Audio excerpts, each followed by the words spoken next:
Sindh online school class 6 मज़मून science बाब पहिरियों सबक टियों हिसो ॿियो हाज़मे जो सिरिश्तो डाइजेस्टिव सिस्टम ॾोहिटुनि ऐं ॾोहिटियुनि खे सिंध ऑनलाइन स्कूल में भली कयो। मां आहियां नाना आबिद।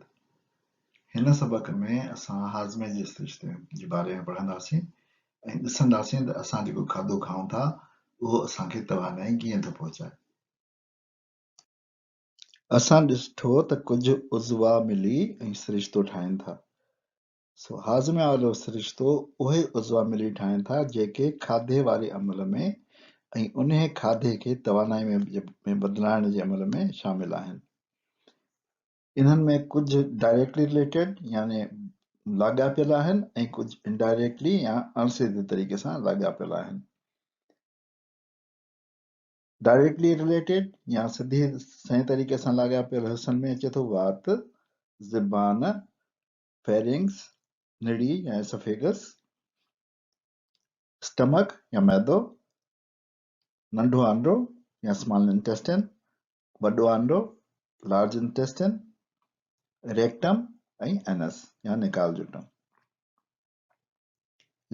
गैर सिधी तरीक़े सां लाॻापियल उज़वनि में शामिल आहिनि जेरो, लिवर, पितो या गाल ब्लेडर ऐं लबलबो या पैनक्रियास।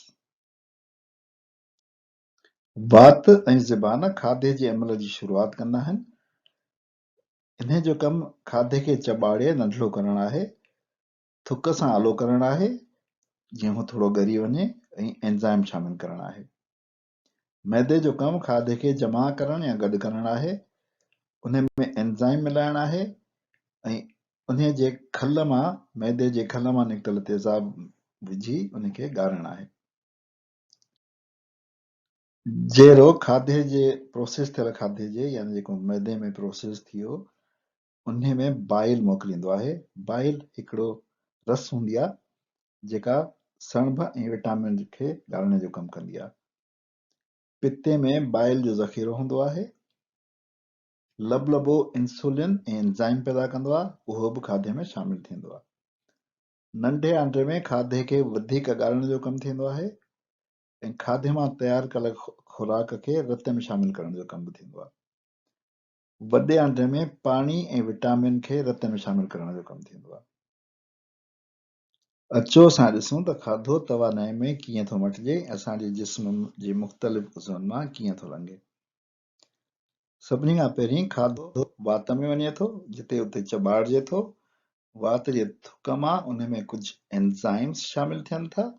चॿाड़ियल खे बोलस चइबो आहे यानी बॉल चइबो आहे, हुन में एंज़ाइम शामिल थियनि था। उहो एंज़ाइम शामिल थियल बॉल जेको आहे उहो निड़ीअ में वञे थो। असांजे निड़ीअ में हिकु ख़ासि क़िस्म जा टिश्यूज़ हूंदा आहिनि यानी ओॼा हूंदा आहिनि जेके उन खाधे खे गीत ॾियण में मदद कंदा आहिनि। पोइ जंहिं महिल असां गीत ॾियूं था त उहो खाधो निड़ीअ मां वञी ऐं असांजे मादे में किरे थो। मादे में खाधो लिबोड़िजे थो, विलोड़िजे थो, हेॾे थिए उनजे करे उहो जेको बॉल आहे उहो नंढनि नंढनि ज़रनि में टुटी थो पए। उन खां पोइ मैदे मां तेज़ाब निकिरे थो जेको उन खाधे खे ॻारे ऐं उन खे हिकिड़े सॉल्यूशन जी शिकिल में या हिकिड़े महलूल जी शिकिल में करे थो छॾे। उन खां पोइ हिन में लबलबे मां, जेरे मां ऐं गाल ब्लेडर में पिते मां कुझु डाइजेस्टिव जूसिस ऐं बाइल जेको आहे उहो शामिल थिए थो। इन शामिल थियण खां पोइ इहो खाधो वधीक ॻरी थो वञे, हिकिड़ो वधीक महलूल ठही थो वञे जंहिंमें ॻरण जो बि कमु आहे। इन खे काइम चइबो आहे।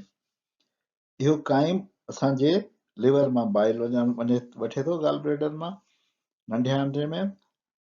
उन खां पोइ जेको आहे नंढे आंडे में जेके मुख़्तलिफ़ क़िस्म जा जुज़ा आहिनि खाधे जा, जीअं निशास्तो ऐं फैट्स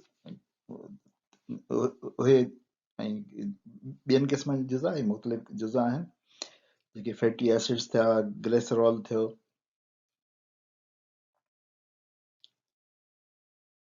उन खां पोइ प्रोटीन्स थिया, अमीनो एसिड्स थियूं, कार्बोहाइड्रेट्स थियूं, ग्लूकोज़ थियो, उहे सभु हिते जेको आहे उहो ॻरनि था नंढे आंडे में।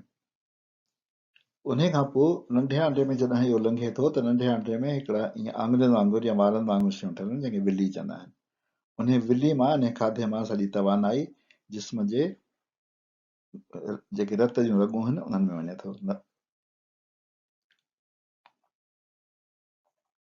बाक़ी जेको फाइबर पाणी ऐं मरियल जीव घड़ा बचनि था उहे असांजे वॾे आंटे में वञनि था।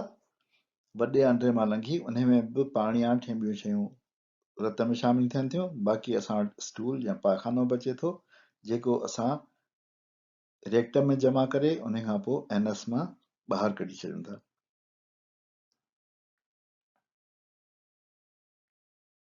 अहिड़ी तरह खाधे जो अमल मुकमल थिए थो ऐं हाज़मे जो सिरिश्तो ईअं कमु कंदो आहे। हिन सबक जी पुॼाणी थी नाना आबिद खे इजाज़त ॾियो ऐं यूट्यूब जो चैनल जेकॾहिं सब्सक्राइब अञा न कयो अथव त सब्सक्राइब करे छॾियो ऐं पंहिंजनि दोस्तनि खे पंहिंजे क्लास फेलोज़ खे सिंध ऑनलाइन स्कूल जे सबकनि जे बारे में ज़रूरु ॿुधाइजो। ख़ुदा हाफ़िज़।